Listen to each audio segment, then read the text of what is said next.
சிறகடிக்கும் ஆசை தொடரில் விஜயை வாபஸ் வாங்கின ரகசியத்தை தெரிஞ்சுக்கிறேன்னு தீவிரமாக முயற்சி பண்ணுறாங்க ராகினி. இது விஷயமா பார்வதி ஆண்டிகிட்ட கேட்டால் தெரியும்னு வீட்டுக்கு போகிறாங்க. இங்கே கிளைண்ட் வீட்டுக்கு வந்தேன், உங்களை பார்க்க வந்தேன் சொல்கிறாங்க. அப்போ உங்களுக்கு நான் மசாஜ் பண்ணி விட்றேன், உட்காருங்கன்னு சொல்லி மசாஜ் பண்ணிக்கிட்டே பேச்சு கொடுக்குறாங்க. கேஸை எப்படி வாபஸ் வாங்கினன்ற போது வாயிலேருந்து விளையாடுறாங்க. 2 லட்சம் காசு வாங்கிட்டு தான் விஜய் கேஸை வாபஸ் வாங்கினாங்க. அப்புறம் இல்லைன்றா, இதை சொல்லிட்டீங்களே இதுக்கு மேலே ஏன் இல்லைன்னு சொல்கிறீங்கன்னு கேட்கும்போது விஷயத்த சொல்லிடுறா. கூட்டிகிட்டு போய் அந்த பணத்தையும் காட்டுறாங்க.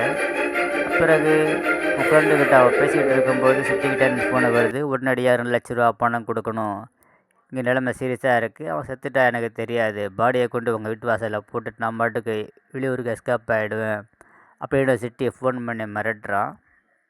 ஏதாவது புரட்டணுன்னு கட்டாயத்தில் இருக்கிற ராகினி நாட்டிய கிளாஸ் நடக்கிற பார்வதி வீட்டுக்கு, நான் ஒரு கிளைண்ட் வீட்டுக்கு போனேன், அவங்க நிறையா உங்களை பற்றி சொன்னேன், உங்களுக்காக நிறையா ஸ்நாக்ஸ்லாம் கொடுத்தாங்க, நிறையாலாம் டிஃபன் மாதிரிலாம் கொண்டு கொடுக்குறா.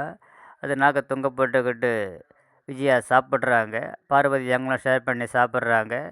அப்படியே ஃபோன் பேசிக்கிட்டே மெத்தைக்கு போகிற ராகினி அந்த பணம் இருக்கிற இடத்த 2 லட்ச ரூபா பணத்தை பேக்கில் எடுத்து வச்சுக்கிட்டு சாவி இருந்த மாதிரி வச்சுட்டு கீழே இறங்கி வந்துக்கிட்டு அவங்களுக்கு திரும்ப பரிமாறுறா. பேசி கொடுத்துக்கினே இருக்கிறா.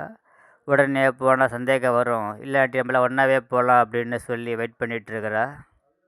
ஃபங்க்ஷன் டெக்கரேஷன் ஆர்டர் எடுக்கிற விஷயமா முத்து மீனா பேசிக்கிட்டு இருக்கிறாங்க. அங்கே வர்ற சுருதி, இது இப்படி பண்ணால் சரிப்பட்டு வராது, இது வெப்சைட்டில் போட்டால் தான் நீங்கள் பிரபலமாவீங்க, நிறைய ஆர்டர் வரும்னு சொல்லிட்டு உங்களை ஃபோட்டோ ஷூட்லாம் எடுத்து மாடல்லாம் எடுத்து நான் ஃபோனில் கிரேட் பண்ணி தரேன் அப்படின்னு சொல்கிறாங்க.